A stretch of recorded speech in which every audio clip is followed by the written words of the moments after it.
بسم اللہ الرحمن الرحیم۔ شروع اللہ کے پاک نام سے جو بہت مہربان اور نہایت رحم کرنے والا ہے۔ حضرت سیدنا ابن عباس رضی اللہ تعالیٰ عنہ سے روایت ہے کہ نبی مکرم صلی اللہ علیہ وآلہ وسلم نے فرمایا، جمعے کے دن وہ سورت پڑھے جس میں آل عمران کا تذکرہ کیا گیا ہے، اللہ غروب آفتاب تک اس پر رحمت نازل فرماتا ہے اور فرشتے اس بندے کے لیے دعائے مغفرت کرتے رہتے ہیں۔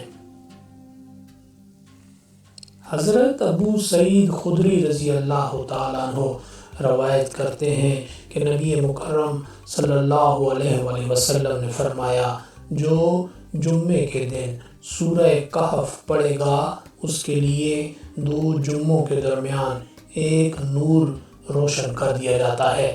جبکہ ایک روایت میں ہے کہ جو شخص جمعے کو سورہ کہف پڑھے گا اس کی اور بیت العتیق کے درمیان ایک نور روشن کر دیا جاتا ہے۔ حضرت ابو ہریرہ رضی اللہ تعالیٰ عنہ سے روایت ہے کہ شہنشاہ مدینہ صلی اللہ علیہ وآلہ وسلم نے فرمایا، جس نے شب جمعہ سورہ یاسین کی تلاوت کی اس کی مغفرت کر دی جائے گی۔ حضرت ابو ہریرہ رضی اللہ تعالیٰ عنہ سے روایت ہے کہ نور کے پیکر صلی اللہ علیہ وآلہ وسلم نے فرمایا، جس نے